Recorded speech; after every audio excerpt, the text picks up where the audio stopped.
नमस्कार, फाइटर समाचार में आपका स्वागत है। पेश आज 22 मार्च सुबह 6 बजे राजस्थान की खास खबरें। राजस्थान में आवारा श्वानों का आतंक लगातार बढ़ता जा रहा है। पिछले 3 महीने में जयपुर में कुत्तों ने 2000 लोगों को काटकर अस्पताल पहुंचा दिया। इसके बाद अब स्वायत्त शासन विभाग ने हिंसक और आक्रामक प्रवृत्ति के कुत्तों को पकड़कर शहर से दूर छोड़ने की गाइडलाइन जारी की है। स्वायत्त शासन विभाग के निदेशक सुरेश कुमार ओला ने बताया, पिछले कुछ वक्त में राजस्थान भर में श्वानों द्वारा आम जनता पर हमले किए गए थे। इसको ध्यान में रखते हुए यह गाइडलाइन जारी की गई है ताकि आम जनता को सुरक्षित रखने के साथ ही श्वानों को भी स्वस्थ और सुरक्षित रखा जा सके।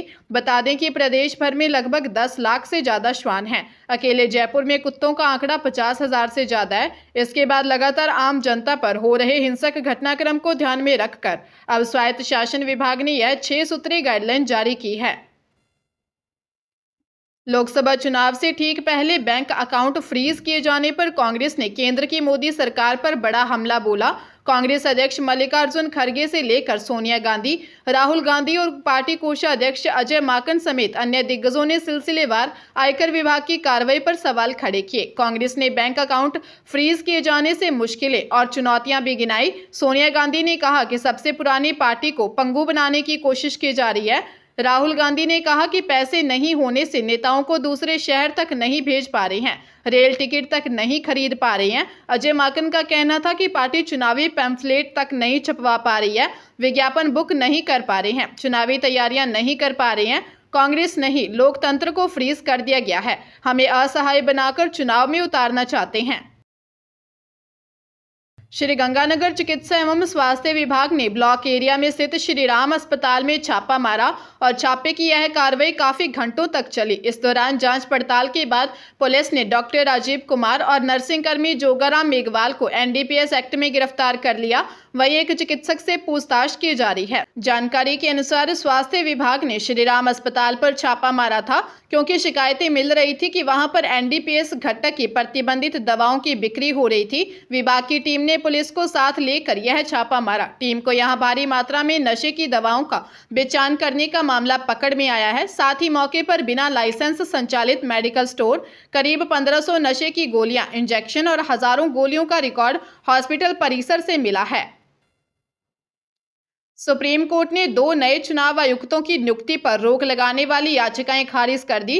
कोर्ट ने कहा कि कारण बाद में बताए जाएंगे। बेंच ने यह भी कहा कि 2023 का फैसला नहीं कहता कि चुनाव आयुक्तों की नियुक्ति के लिए सिलेक्शन पैनल में जुडिशरी मेंबर होना चाहिए। कोर्ट ने कहा कि वह चुनाव आयुक्तों की नियुक्ति अधिनियम 2023 पर फिलहाल रोक नहीं लगा सकता क्योंकि इससे अव्यवस्था फैल जाएगी। नए चुनाव आयुक्तों के खिलाफ भी कोई आरोप नहीं है। हालांकि कोर्ट ने कानून को चुनौती देने वाली मुख्य याचिकाओं की जांच करने का आश्वासन दिया है। मामले की सुनवाई जस्टिस संजीव खन्ना और जस्टिस दीपांकर दत्ता ने की। उन्होंने केंद्र से पूछा कि चयन समिति को उम्मीदवारों के नाम पर विचार करने में वक्त क्यों नहीं दिया। कोर्ट ने 2023 अधिनियम की संवैधानिक वैधता को चुनौती देने वाली याचिकाओं पर सरकार से 6 हफ्ते में जवाब मांगा है। लोकसभा चुनाव में सर्विस वोटर्स के अलावा 11 विभागों में काम करने वाले कर्मचारियों को भी भारत निर्वाचन आयोग ने डाक मत पत्र के जरिए वोटिंग की सुविधा दी है। इस श्रेणी में पहली बार लोकसभा चुनावों में मीडिया कर्मियों को भी शामिल किया गया है। इस संबंध में निर्वाचन आयोग ने अधिसूचना जारी की है। बिजली, पानी, रोडवेज, मेट्रो, फायर फाइटर, चिकित्सा शिक्षा विभाग और चिकित्सा एवं स्वास्थ्य विभाग के कर्मचारी भी इसमें शामिल हैं। मुख्य निर्वाचन अधिकारी प्रवीण कुमार गुप्ता ने बताया कि सर्विस वोटर्स की श्रेणी में पहली बार पत्रकारों को शामिल किया गया है। अभी तक पोस्टल बैलेट वोटिंग की सुविधा चुनाव ड्यूटी में तैनात कर्मचारियों, अधिकारियों, सेना या पैरा मिलिट्री से जुड़े जवानों को ही मिलती थी। मुख्य निर्वाचन अधिकारी ने बताया कि इन सभी अनिवार्य सर्विस वालों को अब से पोस्टल बैलेट की सुविधा दी गई है। राजस्थान के सरकारी स्कूल में मिड डे मील की गुणवत्ता चेक करने का नया आदेश आया है। नया नियम जानकर आप चौंकेंगे। सरकारी विद्यालयों में बन रहे मिड डे मील को अब विद्यालय में पढ़ने वाले बच्चों के परिजन चेक करेंगे। मिड डे मील आयुक्तालय ने सभी स्कूलों को आदेश जारी किए हैं कि मिड डे मील में प्रतिदिन 5 परिजनों को भोजन चेक कराकर गुणवत्ता परखी जाए। आदेश के अनुसार अब मिड डे मील के निरीक्षण व भोजन की पौष्टिकता सुनिश्चित करने के लिए प्रतिदिन उस स्कूल में पढ़ने वाले 5 विद्यार्थियों के परिजनों को बारी बारी से विद्यालय में बुलाया जाएगा। यह निरीक्षण महिलाओं के लिए ऐच्छिक होगा। 27-28 मार्च को मिड डे मील योजना अंतर्गत मध्याह्न भोजन, खाद्यान्न एवं मुख्यमंत्री बाल गोपाल योजना का औचक सघन निरीक्षण किया जाएगा। बीजेपी नेता प्रहलाद गुंजल ने पूर्व मुख्यमंत्री अशोक गहलोत, पीसीसी चीफ गोविंद सिंह डोटासरा की मौजूदगी में कांग्रेस ज्वाइन कर ली।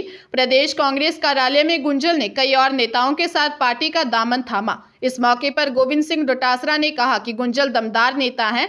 भाजपा ने जनाधार वाले नेताओं को खत्म किया जा रहा है। वहीं पूर्व मुख्यमंत्री अशोक गहलोत ने इलेक्टोरल बॉन्ड को लेकर भाजपा पर आरोप लगाए। गहलोत ने कहा कि देश में आज लोकतंत्र की धज्जियां उड़ रही हैं। बताया जा रहा है कि गुंजल बीजेपी से नाराज चल रहे हैं। वे शांति धारीवाल के सामने विधानसभा का चुनाव हार गए थे। लोकसभा अध्यक्ष ओम बिरला से भी गुंजन की अलमन है। दोनों के बीच लंबे समय से सियासी रूप से टकराव चलता रहा है। गुंजल वसुंधरा राजे समर्थक रहे हैं। पिछले काफी समय से उनके तेवर बदले हुए थे। भ्रामक विज्ञापन मामले में पतंजलि ने अपने पुराने बयानों के लिए सुप्रीम कोर्ट से बिना शर्त माफी मांग ली है। पतंजलि आयुर्वेद के एमडी आचार्य बालकृष्ण ने सुप्रीम कोर्ट में हल्फनामा दायर कर कहा है कि उन्हें कंपनी के अपमानजनक वाक्यों वाले विज्ञापन पर खेद है। दरअसल पिछली सुनवाई में सुप्रीम कोर्ट ने नोटिस का जवाब नहीं देने पर आचार्य बालकृष्ण को 2 अप्रैल को अदालत में व्यक्तिगत रूप से पेश होने का निर्देश दिया था। इतना ही नहीं, अदालत ने बाबा रामदेव को भी कारण बताओ नोटिस जारी कर 2 अप्रैल को पेश होने के लिए कहा है। बालकृष्ण ने हल्फनामे में कहा है कि नवंबर 2023 के बाद जारी किए गए विज्ञापनों का उद्देश्य केवल सामान्य बयान था, लेकिन उसमें गलती से अपमानजनक वाक्य शामिल हो गए। उन्होंने बताया कि विज्ञापनों को पतंजलि के मीडिया विभाग ने मंजूरी दी थी, जो नवंबर 2023 के सुप्रीम कोर्ट के आदेश से अनजान था। प्रतापगढ़ जिले में एग्जाम देने आ रही कॉलेज स्टूडेंट की बाइक की सामने से आ रही बाइक से भिड़ंत हो गई। हादसे में एक स्टूडेंट सहित 2 की मौत हो गई, वहीं 2 स्टूडेंट गंभीर हालत में भर्ती हैं। हादसा सुहागपुरा थाना क्षेत्र की NH 56 पर हुआ। जानकारी के अनुसार एक बाइक पर 3 कॉलेज स्टूडेंट 21 वर्षीय नरेश मीना निवासी खिलाड़िया काली घाटी, 19 वर्षीय राकेश मीना निवासी पृथ्वीपुरा और 35 वर्षीय विकास यादव निवासी बिलादिया सवार थे, जो प्रतापगढ़ से सुहागपुरा की तरफ जा रहे थे। तो वही दूसरी बाइक पर 36 वर्षीय लालूराम बंजारा निवासी श्यामगढ़ सुवासरा छालावाड़ सामने से आ रहा था। छायन गांव के पास दोनों बाइकों में भिड़ंत हो गई। हादसे में 35 वर्षीय स्टूडेंट विकास की मौत हो गई, वहीं लालूराम की इलाज के दौरान मौत हो गई। जानकारी के अनुसार छात्र प्रतापगढ़ महाविद्यालय में परीक्षा देने के लिए आ रहे थे। भरतपुर जिले में गर्लफ्रेंड का दूसरे युवक के साथ घूमना शादीशुदा प्रेमी को इतना बुरा लगा कि उसने युवती का मर्डर कर दिया। मामला मथुरा गेट इलाके के पटपरा मोहल्ले का है।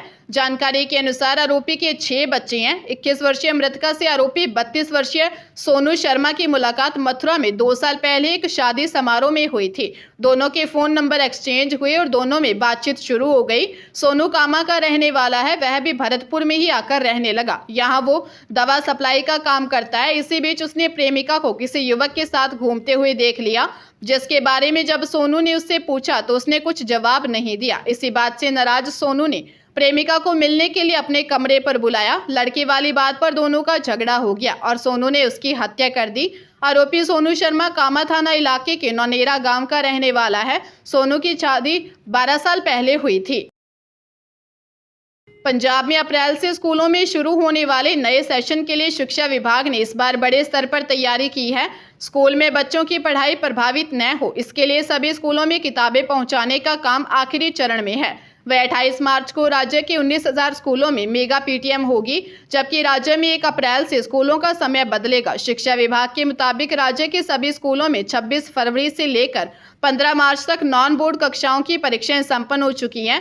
20 मार्च तक सभी स्कूलों को रिजल्ट तैयार करने के लिए कहा गया था। शिक्षा विभाग के मुताबिक 1 अप्रैल से स्कूल लगने का समय भी बदल जाएगा। शिक्षा विभाग के विद्यक कैलेंडर के मुताबिक प्राइमरी स्कूलों का समय सुबह 8 बजे से 2 बजे तक रहेगा, जबकि मिडिल, हाई व सीनियर सेकेंडरी स्कूल का समय भी 8 से 2 बजे रहेगा।